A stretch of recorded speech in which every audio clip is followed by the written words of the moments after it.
This, believe it or not, is a TMX 155. It's a cafe racer.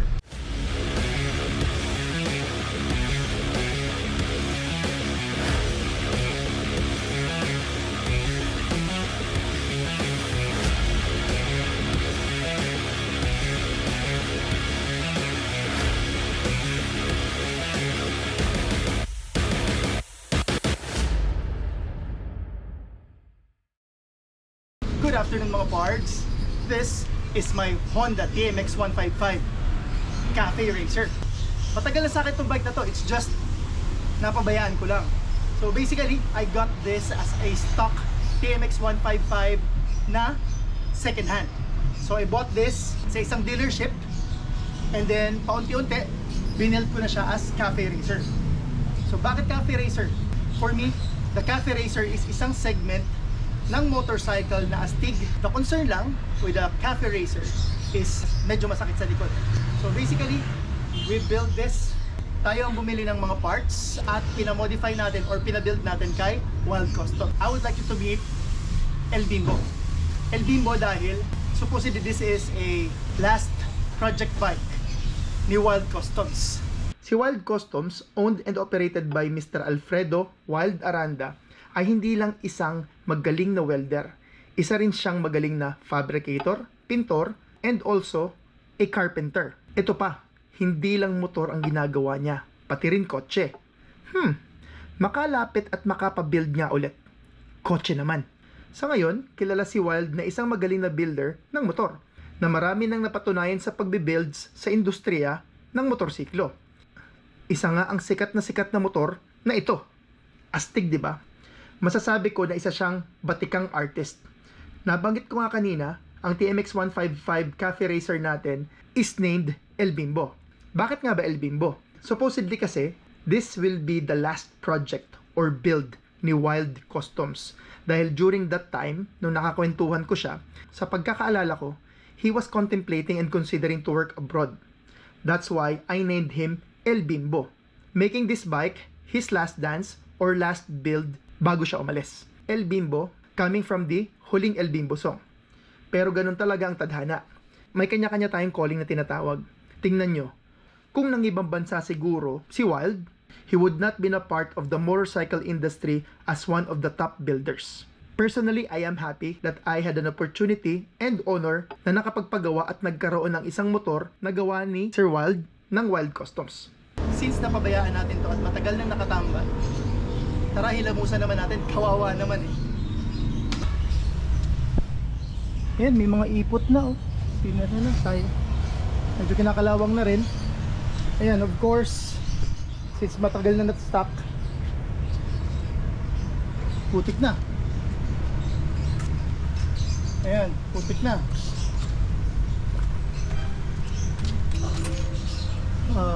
Putik na.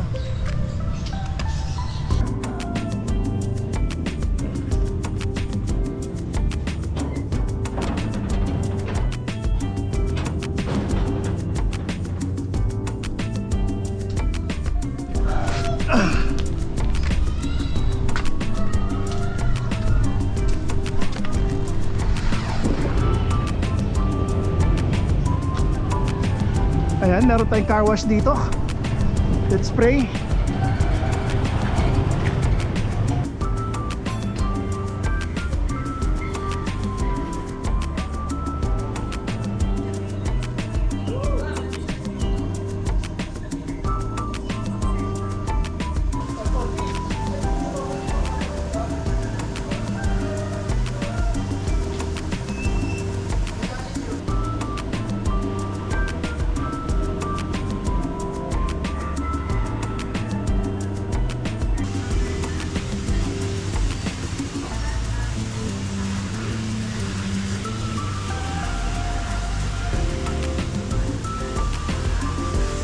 Alright mga pards, habang nagbo-motor wash tayo kay El Bimbo, ang ating TMX 15 Cafe Racer, pag-usapan muna natin ang mga detalye and specs about sa motorsiklo na to. Honda TMX 155 was introduced in the early 2000 and became particularly popular in Southeast Asia, especially dito sa Pilipinas, where it's widely used as a utility and tricycle motorcycle. Here's a quick overview of its model run timeline. Early 2000, TMX 155 was introduced as a robust utility motorcycle. It quickly gains popularity among tricycle operators and small business owners due to its durability and low maintenance cost. 2000s to 2010s, the TMX 155 sees consistent demand, especially in the Philippines. That's why Honda continues to produce TMX 155 with minor updates and improvements while keeping its design and core mechanics relatively unchanged to retain its utility appeal. Around 2014, Honda introduces the TMX Supremo, which is evolution to the TMX 155 with a modern engine and design. However, TMX 155 remains available alongside with Supremo for several years to cater to loyal users. Na-discontinue ito noong 2010. Honda eventually phased out TMX 155, focusing on the TMX 125 and TMX Supremo. The TMX 155 is no longer in production, pero nag-iwan ito ng legacy through second-hand sales and its widespread use in many Southeast Asian countries.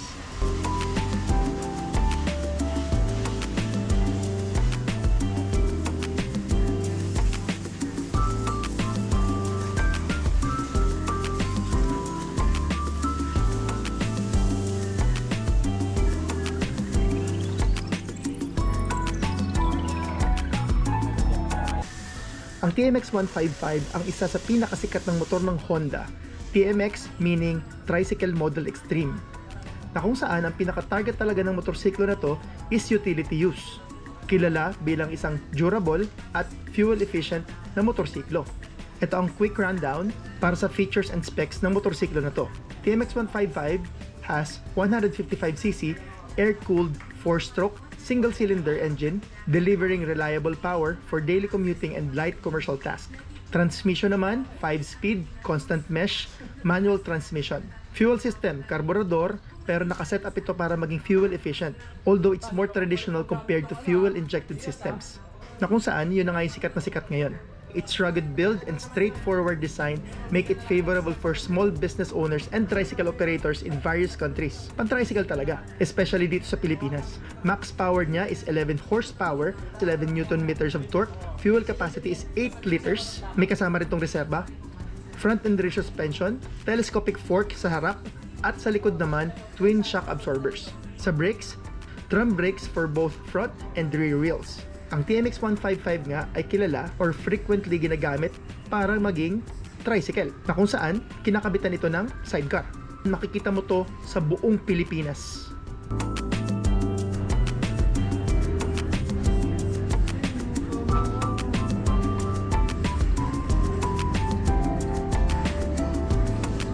Now, bakit naman kaya diniscontinue ng Honda Philippines ang TMX 155? Being a former Honda employee, tingin ko meron akong sagot doon. Sa tingin ko, the TMX 155 was discontinued to make way for more modern models such as the TMX Supremo and TMX 125 Alpha, na kung saan mas na-meet nito ang market demand.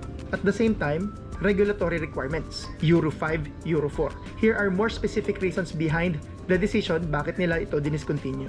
Emission standard. With stricter emission regulations, especially in urban areas, Honda needed to phase out older carbureted engines like the TMX 155.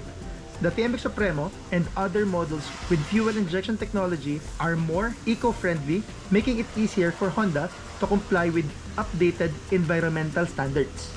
Euro 5. Users were increasingly looking for motorcycles that were easier to maintain, had better fuel efficiency, and include more up-to-date technology. Modernization and efficiency. The TMX Supremo, launched as a successor, offered a more fuel-efficient 150cc engine with a similar rugged build but improved performance and slightly modernized features. This model retained the TMX 155's appeal to the tricycle operators and small businesses, while also providing a better user experience. Simplified lineup? Well, by focusing on TMX Supremo and the TMX 125, Honda Philippines streamlined the product lineup. This allowed the company to direct resources towards supporting models that would continue to perform better in both rural and urban markets. Even though the TMX 155 is no longer in production, it remains a favorite for a second-hand buyer and operators due to its reliability and proven utility performance. Kasama na ako dun. Subukan natin i-start. Matagal na stock to eh. Tingnan natin. Since carb, kailangan i-choke. May choke dito. Oh, wala. Oh, pumapasok. Isa pa. Yan na.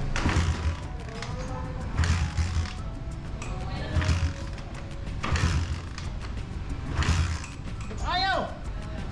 Pumapasok na. Kunti pa, tsaga lang. Oh. Achok. Nakailang kick ako siguro mga 10. Pero ma-under, diba? Oh, papatik pa.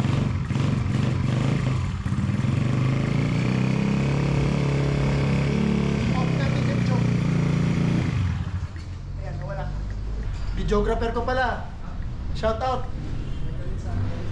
Si John Paul. Ninja White.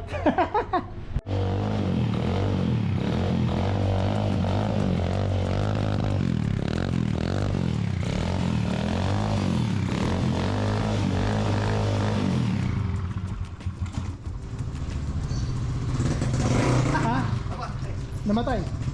Siyempre, matagal na stock eh. So katatapos lang. Ha? Ayos din, di ba? TMX 155 yan. Shoutout pala sa tropa natin si Drew. So kakatapos na mag basic wash, basically tinanggal ko yung putik since matagal siya na stock. Basic wash lang to, pantanggal lang ng mga putik para at least hindi further mga lawang. Yan, medyo may mga dumi pa, yaman na. So gagawa natin siya ng vlog or ng video, papadetail naman natin. So yan yung mga watermarks, tatanggalin natin. And then basically gagawin nating showroom quality, di ba? So basic wash lang yung ginawa natin o hilamos lang. Basic wash, motor, 150, medium. Mahal! Ayan. Mahal? Mahal sa inyo! And then we will be doing some detailing maybe in the next video. So, yan muna. So try natin ikutin or i-ride natin yung ating motor. Dito lang.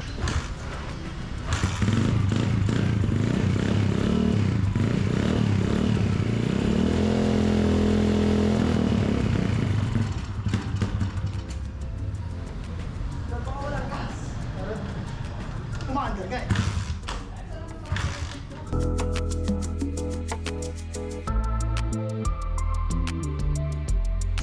Ha? Yeah.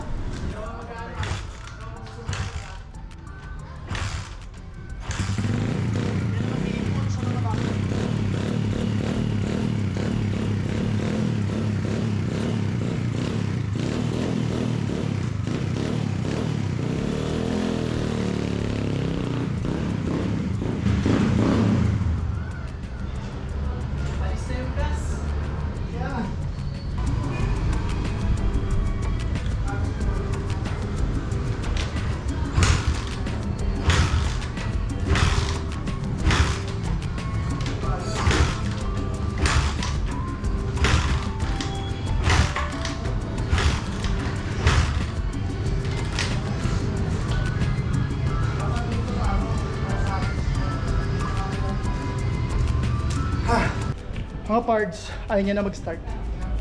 Tubig muna tayo. Bala ko sanang pagasan at iikot ng konti yung ating motor. Kaso ayaw mag-start, feeling ko napanisan na ng gasolina. Basically that's it for now. At least running siya at napa-under naman natin kanina. So wala na masyadong gagawin sa motorsiklo na to. It's just papagandahin natin at papapugiin natin lalo. And of course, i-enjoy natin. So ira-ride natin to. Maybe quick run lang or yung mga short ride lang para at least ma-enjoy naman natin. At hindi masyadong masakit sa likod, di ba? That's it muna for now mga pards. Sana nagustuhan yung video natin today. Lagi natin tatandaan, hilig man sa kotse o sa motor, bakit ka pa pipili? Hard work pays off. Pwede ba?